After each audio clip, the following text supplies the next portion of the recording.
Hello dear students, I am Sneha and welcome back to my channel. जैसे कि आप जानते हो, हमने स्टार्ट किए हुए हैं बीए बीएससी फिफ्थ सेम के maths groups and rings and second is real analysis. Real analysis के इस लेक्चर के अंदर आज हम स्टार्ट करेंगे सेमीमेट्रिक स्पेस से, और जितनी भी चीज़ें बची हुई हैं एग्जाम्पल्स डेफिनेशन सब करेंगे। नेक्स्ट लेक्चर में हम डायरेक्ट करेंगे एक्सरसाइज 4.1 और उसके साथ चैप्टर हमारा कंप्लीट हो जाएगा। फर्स्ट डेफिनेशन है सेमीमेट्रिक स्पेस, और उससे पहले इन्होंने ना एक एग्जाम्पल दिया हुआ है। वो क्या है ये वाला, चलो एक बार इसको समझते हैं। हम पढ़ रहे थे मेट्रिक स्पेस के बारे में। चार प्रॉपर्टीज कौन कौन सी होती हैं। जो डी है हमारा फंक्शन, वो एक्स क्रॉस एक्स से आर पे डिफाइन होता है। First property is D x Y is always greater than equal to zero. D x Y zero होगा if and only if x equal to Y हो। D of X Y equal to D of Y X. And fourth क्या था, D of X Y is less than equal to D of X Z plus D of Z y. इसने एक example लिया हुआ है, x को लिया हुआ है 1/n ये वाली सीक्वेंस, एंड वाई लिया हुआ एक सीक्वेंस जीरो से जनरेट होती है, जो जहाँ पे सारे एलिमेंट जीरो हैं। यहाँ पे सारे एलिमेंट 1/n टाइप के हैं। ठीक है, अब हम इनका डी एक्स वाई अगर निकालें, इसको हमने मान लिया xn, यानी 1/n को हमने xn मान लिया और ज़ीरो को हमने yn मान लिया। अब हमने डी एक्स वाई डिफाइन कर दिया, limit n tends to infinity xn minus yn इसका मॉडुलस। देखो सिंपल सी बात है, x हमने एक सीक्वेंस ली है जिसमें xn टाइप के एलिमेंट्स हैं, जहाँ पे xn is equal to 1/n, and y एक अनदर सीक्वेंस ली है जहाँ पे yn एलिमेंट्स हैं and every yn is equal to zero. और डी एक्स वाई मैंने एक डिस्टेंस फंक्शन इनके बीच में डिफाइन कर दिया, modulus limit n tends to infinity xn minus yn। जो हम करते हैं अभी तक हमने वही किया है। अगर हम इसको इन पे अप्लाई करें तो देखो आंसर क्या आएगा। सबसे पहला काम, हम वैल्यूज रखते हैं सारी।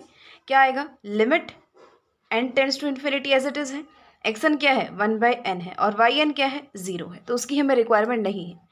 अब हम जब n को इन्फिनिटी पुट करते हैं तो जीरो आएगा आंसर, और जीरो का मॉडुलस क्या होता है, जीरो होता है। कहने का मतलब क्या है, जो डी एक्स वाई है वो क्या आया, जीरो। लेकिन क्या x इक्वल टू वाई था, नहीं था। यानी बहुत सारे केसेस, बहुत सारे एग्जाम्पल्स हमारे इस टाइप के होते हैं। किस टाइप के, कि जो डी एक्स वाई है वो तो ज़ीरो आ जाता है, डिस्टेंस तो ज़ीरो आ जाता है, लेकिन एक्स वाई के इक्वल नहीं होता। तो फिर हमने थोड़ा सोचना स्टार्ट किया कि जब बहुत सारे एग्जाम्पल्स ऐसे हैं तो क्यों ना इस चीज़ को यूज़ करके भी एक टाइप का स्पेस बना जाए। अब हमें ये तो पता है कि मेट्रिक स्पेस के अंदर हम ये चार प्रॉपर्टीज़ को सेटिस्फाई कराते हैं, लेकिन बहुत सारे केसेस ऐसे होते हैं जिसमें ये तो ज़ीरो हो जाता है लेकिन वो एक्स इक्वल टू वाई नहीं होता। तो इफ़ एंड ओनली इफ वाली कंडीशन को हटा दें, यहाँ से सिर्फ एक ही साइड रख लें कि अगर एक्स और वाई इक्वल है तो डी एक्स वाई ज़ीरो आ जाए। अगर इन चार प्रॉपर्टीज़ को सेटिस्फाई करेगा जो सेट है, तो हम उस जो फंक्शन है, सॉरी जो डी फंक्शन है, तो हम उस डी फंक्शन को क्या बोलते हैं, सेमीमेट्रिक। ठीक है, यानी जो डी है वो सेमीमेट्रिक कब होगा, अगर वो वही चार प्रॉपर्टीज़ को सेटिस्फाई करता है लेकिन सेकेंड प्रॉपर्टी में ज़रा सा चेंज आएगा। वो क्या आएगा देखते हैं। फर्स्ट क्या है, d x Y is greater than equal to zero. If x equal to y then d x equal to zero. But second यहाँ पे सेमीमेट्रिक में नहीं होती कि अगर जो डी एक्स वाई जीरो है तो x इक्वल टू वाई हो, ये ज़रूरी नहीं है। यानी हमने एक साइड वाली कंडीशन को ही रखा है कि जब ये इक्वल होंगे तो डी एक्स वाई जो है वो ज़ीरो होगा। थर्ड यही वाली है और फोर्थ भी हमारी वही वाली है। ठीक है, इस चीज़ की इसने अब थोड़ी सी डेफिनेशन दे दी कि semimetric space consist of a non empty set. यही होता था, फंक्शन हम एक्स क्रॉस एक्स से आर पे डिफाइन करते थे। इसको आप सेमीमेट्रिक कब कहोगे, अगर फर्स्ट प्रॉपर्टी ये है, सेकंड ये है, थर्ड ये है एंड फोर्थ ये है। अगर इन चारों को वो सेटिस्फाई कर जाता है so that is semimetric. Metric कब था, अगर x equal to y, if and only if d x Y equal to zero. यानी जब वो इक्वल हो तो ये डिस्टेंस जीरो हो, और जब डिस्टेंस जीरो हो तो वो इक्वल हो, तो वो मेट्रिक है। और एक साइड वाली कंडीशन सेटिस्फाई हो रही है तो वो सेमीमेट्रिक स्पेस है। ठीक है, जो ये पेयर है ये सेमीमेट्रिक स्पेस है, और जो डी है वो क्या है, हमारा सेमीमेट्रिक। नेक्स्ट फिर आता है 13th एग्जाम्पल। इसमें देखो, ये तो आपको पता है स्यूडोमेट्रिक की या फिर सेमीमेट्रिक की, स्यूडोमेट्रिक भी आप इसको बोलते हो। तो अब इसकी डेफिनेशन आई है तो इससे रिलेटेड एग्जाम्पल भी आएगा। तो इसने कहा एक ऐसे स्यूडोमेट्रिक का आपने एग्जाम्पल देना है जो मेट्रिक स्पेस ना हो। यानी कहने का मतलब क्या है, सेमीमेट्रिक तो हो, यानी if x equal to y तो डिस्टेंस जीरो हो, लेकिन मेट्रिक स्पेस ना हो। यानी जब डिस्टेंस जीरो है तो ज़रूरी नहीं है कि वो फंक्शंस, वो जो एक्स और वाई है वो सेम होंगे। अब यहाँ से लेके और यहाँ तक इसने दी है डेफिनेशन कि सेट कैसा होगा और डी कैसे डिफाइन किया गया है। एक्स हमने क्लास ली है of all Riemann integrable functions. Class होता है सेट ऑफ सेट, ठीक है। सिंपल सेट तो हमें पता है, इस क्लास का मतलब क्या होता है, सेट्स का सेट। तो ये हमने क्लास ली है सारे रिमान इंटीग्रेबल फंक्शंस की एफ की, जो कि 0 1 से लेके और आर पे डिफाइंड है। अब फंक्शन है कहाँ, कहीं से कहीं तो डिफाइन होगा, ये तो हमें पता है। कहीं से हम उठा के वैल्यू रखेंगे और कुछ ना कुछ उनकी वैल्यूज आएंगी। सो एफ आप 0 क्लोज इंटरवल 0 1 से आर पे डिफाइन की है आपने, और एक्स आपने ऐसे रिमान इंटीग्रेबल फंक्शंस का सेट ले लिया। सेट हो गया। अब हम बात करते हैं फंक्शन की। फंक्शन ये तो पक्का है एक्स क्रॉस एक्स से आर पे डिफाइन करेंगे। किस टाइप से डिफाइन किया कि एफ माइनस जी इसका मॉडुलस और 0 से 1 तक आएगा इसका इंटीग्रेशन। इस टाइप से हमने इस फंक्शन को डिफाइन किया है। अब डी जो है वो स्यूडोमेट्रिक तो हो जाएगा बट मेट्रिक नहीं होगा। तो कहने का इसने कहा सिंस एक्सियम्स 1 3 एंड 4 कि ये तीनों तो सब में सेम है, सब में नहीं सॉरी दोनों में, मेट्रिक स्पेस में भी और सेमी मेट्रिक में भी, तो वो सेम है। लेकिन एक्सियम 2 सेटिस्फाई नहीं होता इसमें। 2 एक्सियम किसकी बात कर रहा है, मेट्रिक स्पेस वाले में।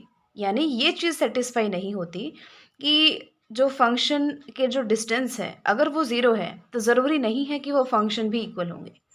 तो देखो इसने एक्सियम 4 भी सेटिस्फाई करके दिखाया हुआ है, वो उसकी भी आपकी मर्जी है। देखो टाइम के हिसाब से, क्वेश्चन के मार्क्स के हिसाब से आपने करना है। मेन चीज़ इसमें आपको ये प्रूव करनी है कि ऐसे फंक्शंस एग्जिस्ट करते हैं जिनका डिस्टेंस 0 है लेकिन वो दोनों इक्वल नहीं है। अब एक्सियम 4 तो आप सिंपल ही कर दोगे। डी एफ जो जी है, डी एफ जी वो इस टाइप से डिफाइन होगा। एच एक्स ही आपने ऐड कर दिया, एच एक्स से आपने सब्ट्रैक्ट कर दिया, फिर इनको सेपरेट कर लिया। अब पूरी के ऊपर जो मॉडुलस है वो लेस देन इक्वल टू होगा, इन पे अलग अलग पे जब मॉडुलस लगा दिया जाए। ये क्या है एफ एच, ये क्या है एच जी, ये एफ एच का डिस्टेंस है ना, ये एच जी का डिस्टेंस है। So D F G is less than equal to D F H plus D H G. Axiom 2 जो कि हमारा मेन पार्ट है वो देखो, अगर एफ जी के इक्वल है तो एफ एक्स माइनस जी एक्स 0 होगा। कैसे, एफ जी अगर इक्वल है तो फंक्शन किस टाइप से डिफाइंड है, डी एफ जी क्या है 0 से 1 तक एफ एक्स माइनस जी एक्स डी एक्स है। अब इसने कहा अगर ये इक्वल है तो एफ माइनस जी 0 हो गया, तो ये चीज़ क्या आ गई 0, यानी डी एफ जी 0 आ गया अगर ये दोनों इक्वल हैं तो। बट ए नहीं आएगा यहाँ, डी एफ जी आएगा। बट अगर उनका डिस्टेंस 0 हो जाता है तो ज़रूरी नहीं है, this does not imply that F equal to G. कैसे देखते हैं। अब फंक्शंस हैं, एफ एक्स आपने इस टाइप से डिफाइन कर लिया, जी एक्स आपने इस टाइप से डिफाइन कर लिया। अब कंडीशन तो सिर्फ ये है ना वो रिमान इंटीग्रेबल होने चाहिए। तो एफ एक्स और जी एक्स रिमान इंटीग्रेबल हैं क्योंकि एफ एक्स और जी एक्स हमने उस सेट में से ही लेना है ना, और उस सेट में हमने कैसे फंक्शंस लिए हैं जो रिमान इंटीग्रेबल हैं। यानी फंक्शन इस टाइप से डिफाइन करना कि वो रिमान इंटीग्रेबल हो जाए। तो हमने इस टाइप से डिफाइन किया कि जब x की वैल्यू 0 है तो f(x) 2 है, लेकिन 0 और 1 के बीच में जब वैल्यू है तो वो 0 है, क्योंकि ये तो आपको पता है क्लोज्ड इंटरवल 0 1 से हमने डिफाइन किया था, यानी x की वैल्यू आप उसमें से ही लोगे। तो इसने कहा जब 0 है तो 2 है, वरना 0 और 1 इस पूरे इंटरवल के अंदर उसकी वैल्यू 0 है। 1 पे भी जी एक्स इस टाइप से है कि यहाँ 1 है जब 0 है और यहाँ 0 है जब इनके बीच में ज़्यादा डिफरेंस नहीं है ना, यहाँ 2 है यहाँ 1 है। अब सबसे पहले हम ये दिखाएंगे कि f और g जो दोनों है ना, इनका जो डिस्टेंस है वो 0 है, लेकिन क्या ये इक्वल हैं, नहीं है। यहाँ तो वैल्यू 2 है, यहाँ वैल्यू 1 है, इक्वल तो हो ही नहीं सकते। अब f माइनस जी एक्स जब आप निकालोगे क्या होगा, 1 होगा जब x 0 है, 2 में से 1 माइनस करोगे 1 बचेगा ना, और 0 है जब 0 और 1 के बीच में है। अब इसने कहा f माइनस जी रिमान इंटीग्रेबल तो है, क्योंकि रिमान इंटीग्रेबल होने की 3 कंडीशंस हमने पढ़ी थी, या तो वो हर पॉइंट पे कॉन्टिन्यूस हो, या उसके फाइनाइट पॉइंट्स ऑफ डिसकंटिन्यूटी हो जाए, या फिर उसके जो डिसकंटिन्यूटी के पॉइंट्स का सेट है उसके फाइनाइट लिमिट पॉइंट्स हो जाए।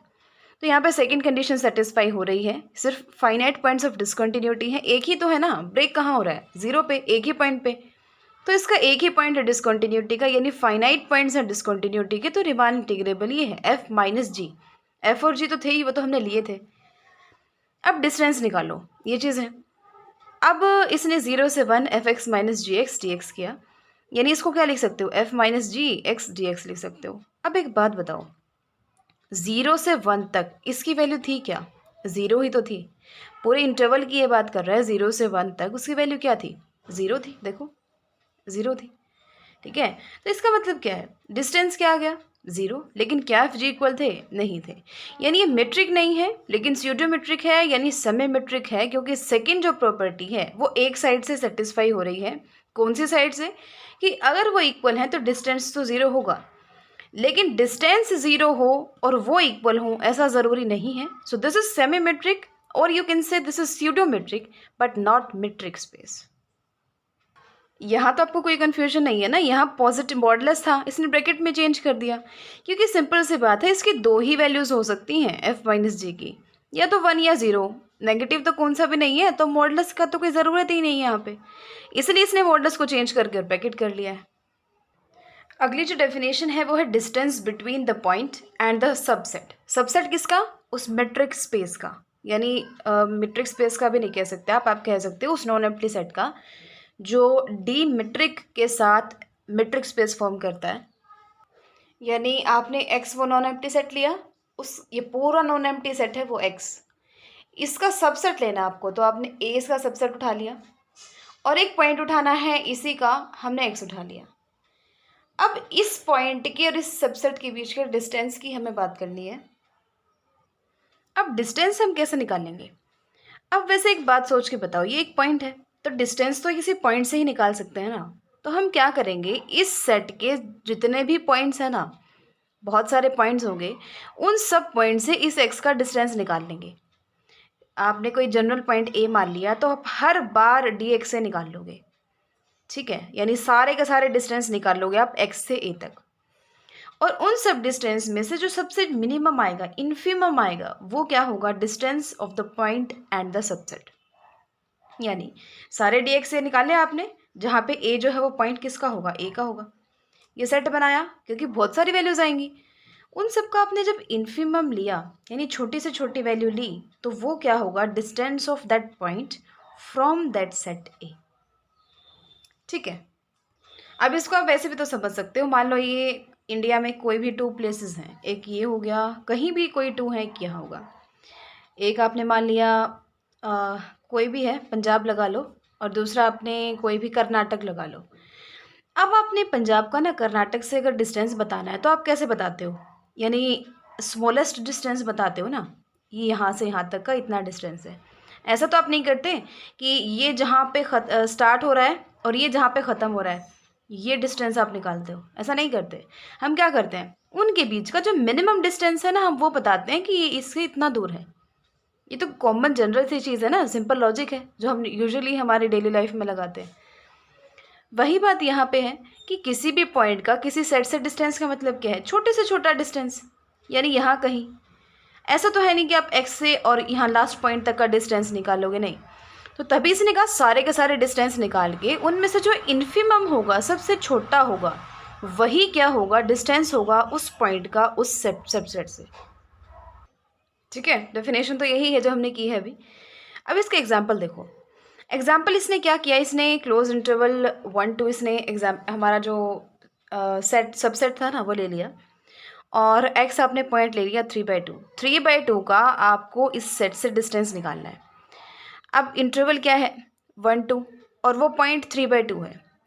तो इस पॉइंट का, इस इंटरवल के हर पॉइंट से जब आप डिस्टेंस निकालोगे, और उन सब का आपने क्या लेना है? इन्फीमम लेना है। तो जब सबके साथ निकालोगे, कहीं ना कहीं आप 3/2 से भी तो इसका डिस्टेंस निकालोगे, क्योंकि 3/2 इस इंटरवल का एक पॉइंट है, वो क्या है? 0। तो इन्फीमम जब आप निकालोगे सारे डिस्टेंसेस का, तो इन्फीमम क्या आएगा? 0। और वैसे भी देख सकते हो, जब इंटरवल के बीच, इंटरवल के अंदर का ही कोई पॉइंट है, तो उस पॉइंट का उस इंटरवल से डिस्टेंस क्या होगा? 0 होगा ना, क्योंकि वो उसके अंदर ही तो है। 5/2 का निकालो वहाँ, तो क्या करोगे? सब से इसका डिस्टेंस निकाल लो। इन्फीमम कौन होगा? 5/2 का 2 से जितना डिस्टेंस है, यानी 1/2, यही होगा ना हमारा डिस्टेंस। यानी सारे डिस्टेंसेस निकाल के इन सब में से हम इन्फीमम लेते हैं, वो होता है उस पॉइंट का उस सबसेट से डिस्टेंस। अब है डायमीटर ऑफ अ सबसेट, यानी कोई भी सबसेट है उसका डायमीटर क्या है? देखो ये वही है, ये पूरा आपने एक्स लेना है, इसका कोई सबसेट आपने ई ले लिया। इस सबसेट के डायमीटर की आप बात कर रहे हो, तो डायमीटर कैसे निकाला जाता है? आप इस सेट के हर पॉइंट से डिस्टेंस निकाल लो। जितने भी पॉइंट्स हैं सबका एक दूसरे से आपने डिस्टेंस निकाल लेना है, जितने भी हैं, और उनमें से जो मैक्सिमम होगा, मान लो एक पॉइंट यहाँ है, एक यहाँ है, आपने उनका डिस्टेंस निकाल लिया, तो ऑब्वियसली मैक्सिमम यही होगा। तो इन सब डिस्टेंसेस का जो मैक्सिमम डिस्टेंस है वो क्या होगा, इस सबसेट का डायमीटर। ऑब्वियसली यही चीज़ होगी ना। यहाँ तो हम सुप्रीमम लेंगे, वहाँ हमने इन्फीमम लिया था। इन्फीमम तो नहीं ले सकते ना यहाँ पे। छोटे से जो छोटा डिस्टेंस तो ज़ीरो ही आएगा उस पॉइंट का, उससे खुद से निकाल लो। तो क्या वो डायमीटर बन सकता है? नहीं। तो हमें यहाँ पे सुप्रीमम लेना पड़ेगा, यानी मैक्सिमम डिस्टेंस। तो ये कोई मेट्रिक स्पेस है, ए उसका नॉन एम्प्टी सबसेट है, तो डायमीटर क्या है, इससे डिनोट करते हैं। और सारे के सारे डिस्टेंसेस का सुप्रीमम होता है जहाँ पे दोनों के दोनों पॉइंट्स उस सेट के ही होंगे, बाहर तो हमें जाना ही नहीं है। ठीक है, फॉर एग्जाम्पल देखो, अगर आपके पास ये वाला इंटरवल है तो इसकी लेंथ क्या है, सबका सबसे डिस्टेंस निकाल लो। और 3 और 1 भी तो इसके पॉइंट्स हैं, उनके बीच का डिस्टेंस निकाल लो, क्या आया 2। तो इससे ज़्यादा तो कोई डिस्टेंस आ ही नहीं सकता, इसके कोई भी 2 पॉइंट्स ले लो, तो डिस्टेंस आया 2। 3 इसका पॉइंट नहीं है, लेकिन फिर भी मैक्सिमम हमें डिस्टेंस निकालना है। तो 3 अब रियल नंबर है, रियल नंबर 3 से छोटा क्या कोई एग्जिस्ट करेगा? मैं कहूँगी 2.99 है इसका मैक्सिमम, आप कहोगे 2.999 भी तो है, उससे भी बड़ा। ऐसे हम कितना भी बड़ा नंबर ले सकते हैं। तो इसलिए ज़्यादा तामझाम में पढ़ने की बजाय हम डायरेक्टली 3 में से 1 माइनस कर देते हैं। 2 जो है वो मैक्सिमम है, यानी कहीं ना कहीं जो डायमीटर है वो ज़्यादा से ज़्यादा 2 ही हो सकता है। 3 6 है तो आप 3 निकालते हो। एम्प्टी सेट है, उसका डायमीटर क्या होगा, उसमें कोई एलिमेंट ही नहीं है तो 0 है।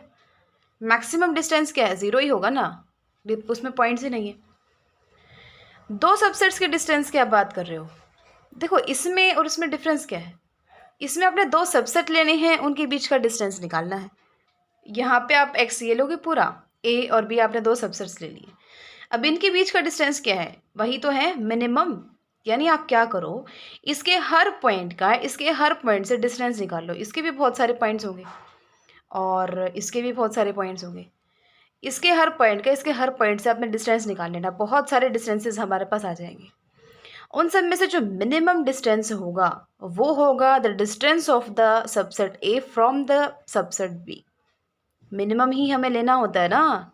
अब ये 2 सबसेट्स के बीच का डिस्टेंस यहाँ से लेके यहाँ तक का तो होगा नहीं, या यहाँ से लेके यहाँ तक का तो होगा नहीं। डिस्टेंस का मतलब क्या है, कोई 2 चीज़ें कितनी दूर हैं उनके बीच का ही डिस्टेंस लिया जाता है ना, ये वाला। तो वही चीज़ है, आपने एक पॉइंट लिया ए का, दूसरा लिया बी का, सारे के सारे डिस्टेंसेस निकाल लो और उनमें से जो इन्फीमम है, छोटे से छोटा है, that is the distance between those 2 subsets. Examples देखो, ए आपने 1 2 ले लिया, या आपने 2 4 ले लिया। अब 2 पॉइंट इसमें भी है और इसमें नहीं है, बट 2 से ज़रा सा भी बड़ा कोई भी पॉइंट ले लिया वो इसके अंदर चला जाएगा। तो इनके बीच का जो है डिस्टेंस है, देखो उसको बना के देखो क्लोज इंटरवल 1 2 हमने ये बनाया। दूसरा इंटरवल कौन सा था, 2 की तरफ से तो ओपन और 4 की तरफ से क्लोज्ड।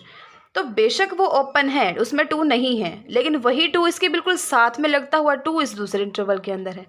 तो इनमें गैप तो कुछ बचा ही नहीं, क्योंकि 2 से ज़रा सा भी बड़ा कोई एलिमेंट हो वो इस सेट के अंदर है और 2 जो है वो इस इंटरवल के अंदर है। तो इनमें गैप कहाँ है, नहीं है। तो डिस्टेंस इन दोनों सबसेट्स के बीच का क्या है, 0 है। तो तभी इसने कहा कि जो डी ए बी है, जो डिस्टेंस है वो क्या है, 0 है। ठीक है, अब हम 14th एग्जाम्पल की बात करते हैं। इसमें ए और बी आप सबसेट्स लेते हो मेट्रिक स्पेस के स्टार्ट, अभी पीछे भी हमने सबसेट से लिए थे। आपने ये प्रूव करना है कि जो डी, ये क्या है, ये डेल्टा किसका साइन था, ये डायमीटर का। तो जो ए यूनियन बी का डायमीटर होगा वो लेस देन इक्वल टू होगा diameter of a plus diameter of b plus D of a comma b. यानी ए का बी से जो डिस्टेंस है वो इनके डायमीटर्स में आपने ऐड कर दिया, वो चीज़ ग्रेटर देन इक्वल टू होगी डेल्टा ए यूनियन बी के। अब सबसे पहली बात, डायमीटर क्या होता है, आपने उसी सेट के 2 पॉइंट्स लिए और उनका डिस्टेंस निकाला। ऐसे करते करते उसके हर पॉइंट से डिस्टेंस निकाल लिया। अब उनमें जो सुप्रीमम वैल्यू होगी वही इसका सेट का डायमीटर होगी, ये हमें पता है। अब आपने क्या करना है, ए यूनियन बी से आपने 2 एलिमेंट्स ले लिए एक्स एंड वाई। अब 4 केस हो सकते हैं, या तो ये दोनों ए में हो, या दोनों बी में हो, या एक्स ए में हो वाई बी में हो एंड एक्स बी में हो और वाई ए में हो।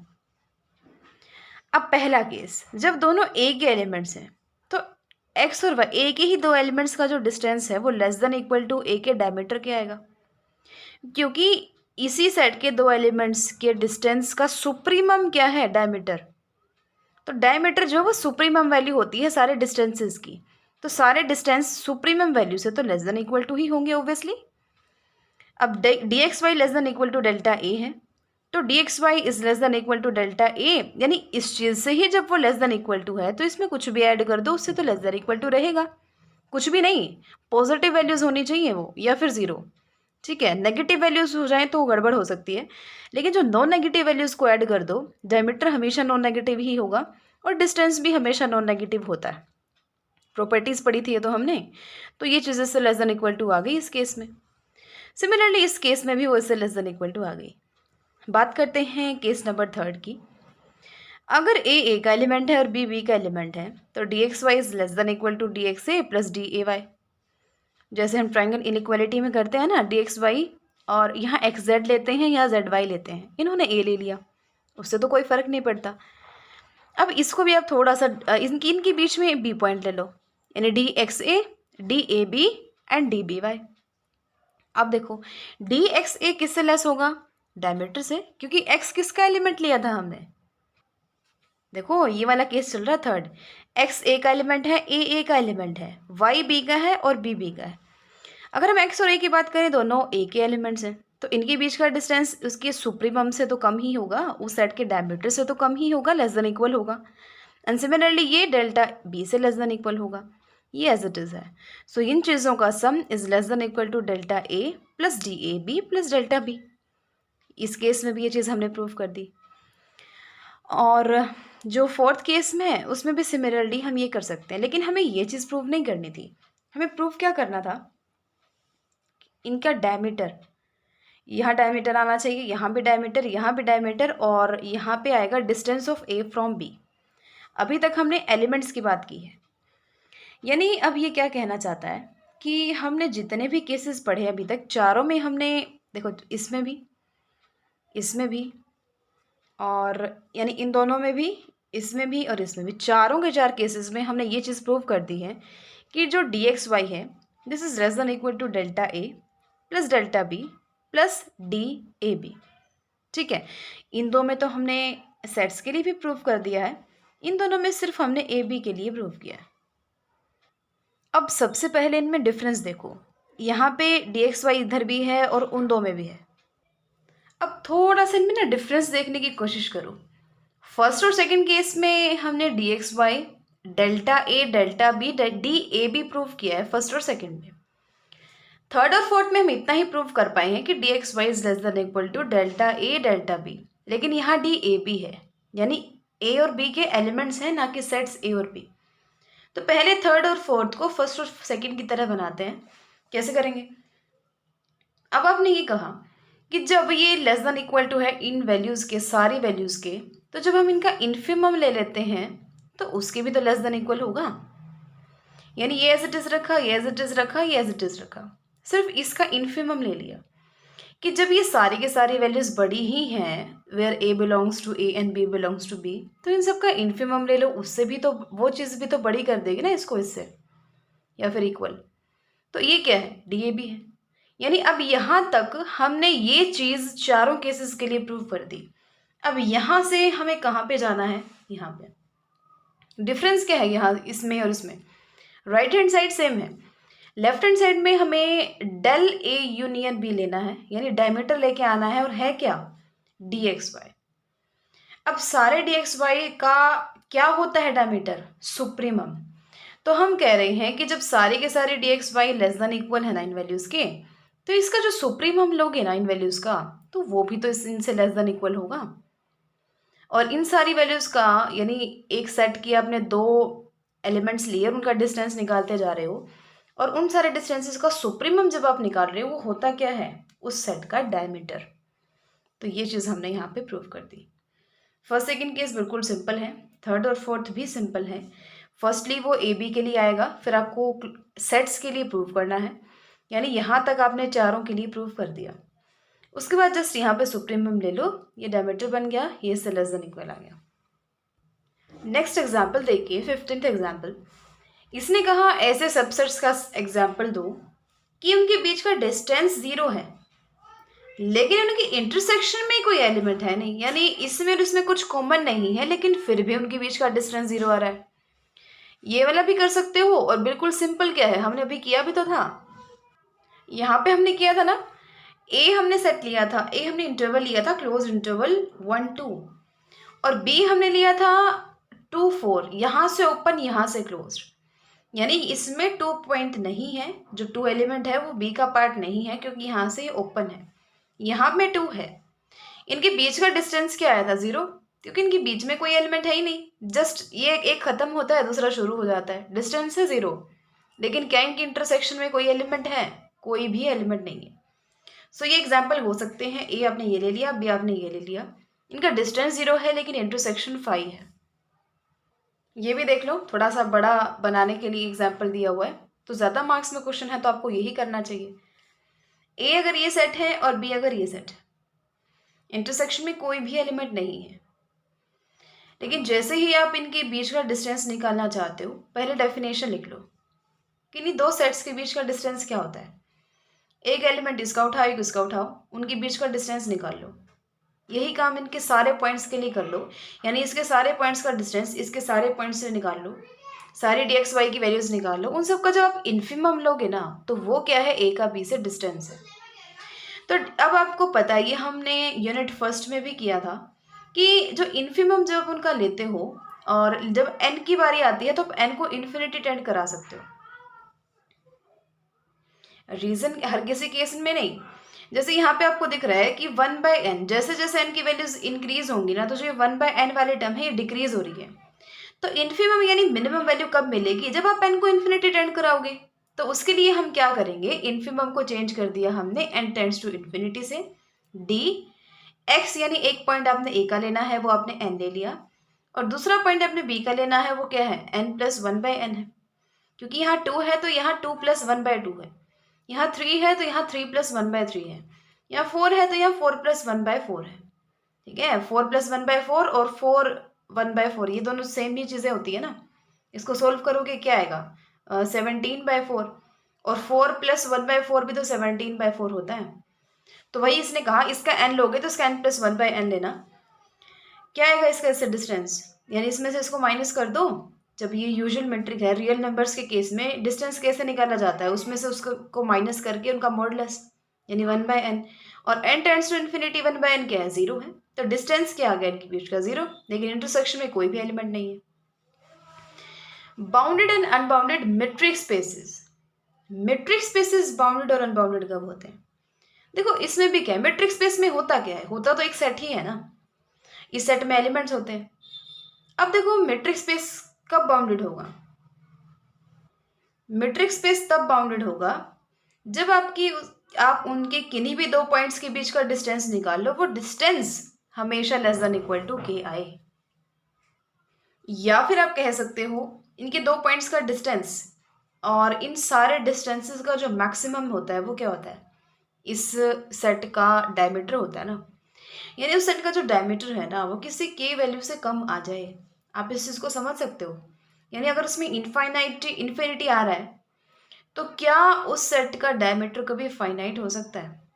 अगर उसमें इनफाइनाइट एलिमेंट्स आ रहे हैं तो क्या उस सेट का डायमीटर कभी फाइनाइट हो सकता है? नहीं हो सकता। तो तभी इसने कहा इसके जो डायमीटर है, यानी यहाँ से लेकर यहाँ तक का जो डायमीटर है, ऐसा नहीं है कि वो पूरा फैला हुआ है, कहीं से भी कोई एलिमेंट उठा सकते हो, उसमें कहीं ना कहीं उसकी बाउंड्री होनी चाहिए, यानी उसका जो डायमीटर जब आप निकालो ना, वो किसी केस से हमेशा कम आना चाहिए। I hope you can understand this. तो मैट्रिक्स, इसका एग्जाम्पल से आपको और अच्छे से समझ आएगा। जैसे सबसे सिंपल एग्जाम्पल है मैट्रिक स्पेस एक्स डी, जब एक्स आर है, यानी अपने सेट रियल नंबर्स का ले लिया, उसमें आप एलिमेंट्स क्या कहाँ से उठा सकते हो, कहीं से भी एलिमेंट उठा सकते हो पूरी रियल नंबर लाइन पे। तो क्या आप कह सकते हो जो आर है उसका जो डायमीटर है वो फाइनाइट है? बिल्कुल भी नहीं कह सकते, क्योंकि आर जो नंबर लाइन है वो इन्फिनिटी तक जाती है, इधर भी और इधर भी। क्या उनको क्लोज कर सकते हो? और क्या जो डायमीटर है वो किसी फाइनाइट वैल्यू से कम आ सकता है? कभी भी नहीं आ सकता। तो जो ये मेट्रिक स्पेस है ना, जब आर रियल लाइन की आप बात करते हो, रियल नंबर्स की, वो क्या है, अनबाउंडेड है, क्योंकि इसका डायमीटर फाइनाइट नहीं है, इनफाइनाइट है। लेकिन इस केस में बात कर लो, यानी d x Y equal to 0 and 1 if x equal to y and 1 if x not equal to y. अब इसका डायमीटर निकालो आप। अब डायमीटर क्या है, कहीं ना कहीं सारे डी एक्स वाइज का क्या है, सुप्रीमम ही तो है। तो सारे के सारे डी एक्स वाइज की वैल्यू या तो 0 आएगी या 1 आएगी। तो इनका सुप्रीमम क्या है, ज़्यादा से ज़्यादा 1 ही आएगा।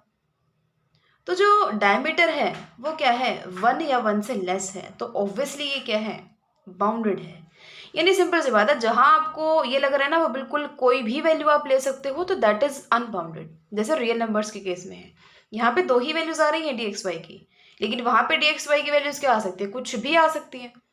2 एलिमेंट्स बहुत दूर दूर से ले लो, उनका डिफरेंस निकाल लो, इन्फिनिटी और माइनस इन्फिनिटी ही ले लो, क्या उनको किसी फाइनाइट वैल्यू से कम बता सकते हो उनके डिफरेंस को, बिल्कुल भी नहीं बता सकते।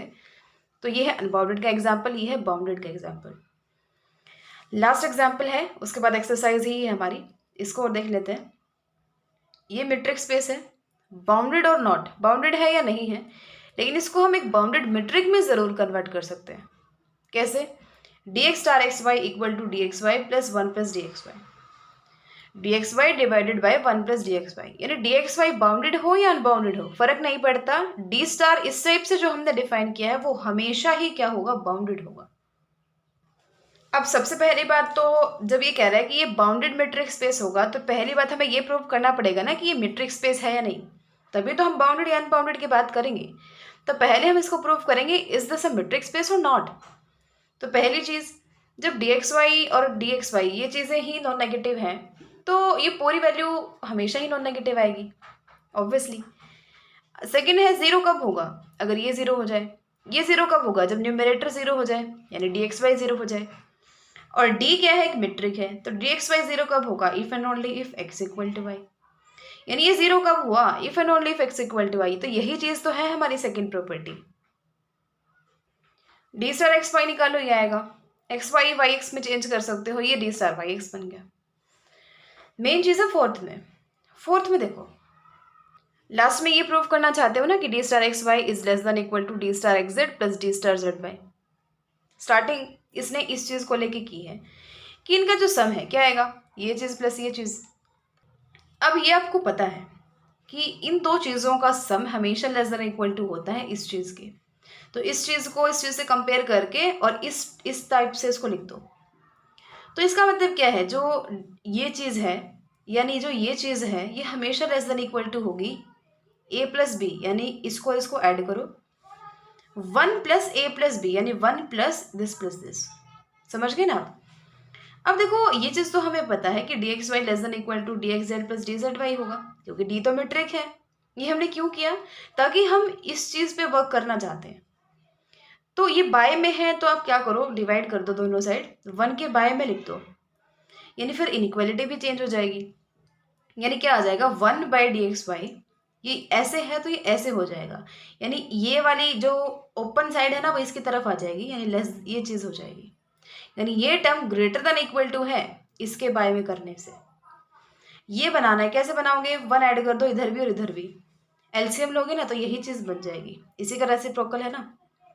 सो this is less than equal to this. बनाना है हमें, ये आया है उसका रेसिप्रोकल, दोबारा से रेसिप्रोकल ले लो। फिर रेसिप्रोकल लिया तो ये इसकी तरफ लेस था, इसकी तरफ फिर ग्रेटर देन इक्वल आ जाएगा, तो this is greater than equal, इसका भी डिवीजन मतलब इनवर्स। अब देखो ध्यान से, ये चीज़ लेस देन इक्वल है इस चीज़ की, और ये चीज़ किससे लेस थी, इस चीज़ से, यानी दिस, ये जो टर्म है this is less than equal to d star x Z plus d star z y. लेकिन वही लिखा ना इसने, ये टर्म लेस देन इक्वल है d star x Z plus d star z y, लेकिन ये है क्या, d star x y. So this implies d star x Y is less than equal to d star x Z plus d star z y. ठीक है, ये तो हो गया कि वो मेट्रिक स्पेस है। बात करते हैं बाउंडेड की। ये मेट्रिक है तो हमेशा इसकी वैल्यू 0 और 1 के बीच में ही होगी। रीज़न क्या है, देखो ये हमने इस टाइप से डिफाइन किया है, यानी कोई भी वैल्यू है उसको उसके एक बड़े नंबर से डिवाइड करोगे तो क्या कभी ये वैल्यू 0 और 1 ये आ सकती हैं या इनके बीच में आ सकती है, क्या ये वैल्यू कभी उससे बड़ी या छोटी आ सकती है? और वैसे भी देखो, ये चीज़ भी इन्होंने स्पेसिफाई कर रखी है, ये 1 भी नहीं आ सकती। 1 क्यों नहीं आ सकती? 1 कब आ सकती है? देखो, जब ऊपर वाली और नीचे वाली चीज़ सेम हो जाए। यहाँ 3 लोगे तो यहाँ 4 आएगा, यहाँ 5 लोगे तो यहाँ 6 आएगा, यहाँ 10 लोगे तो यहाँ 11 आएगा। इक्वल तो कभी आ ही नहीं सकते ना। तो इसका और 0 आ सकता है, क्योंकि यहाँ dxy 0 ले लो, तो 0/1 इक्वल टू 0। यानी इसकी वैल्यू 0 और 1 के बीच में आएगी। 0 भी हो सकती है लेकिन 1 कभी नहीं होगी। तो बाउंडेड का मतलब क्या है? जो डिस्टेंस निकाल लो ना, वो किसी फाइनाइट वैल्यू से कम आए, या फिर आप कह सकते हो वो फाइनाइट हो, इनफाइनाइट ना हो। तो जब 0 और 1 के बीच में ही आ रहा है, तो क्या वो कभी इनफाइनाइट हो सकता है? तो इसका मतलब वो फाइनाइट है, यानी इसके और इसके बीच में है, तो वो बाउंडेड है। सो दिस इज अ बाउंडेड, क्योंकि ये चीज़ है। एंड मेट्रिक स्पेस, उसकी तो हमने चारों प्रॉपर्टी प्रूव कर दी। नेक्स्ट लेक्चर में हम करेंगे एक्सरसाइज 4.1। सो टिल देन यहाँ तक अच्छे से कर लेना। So keep learning and thanks for watching.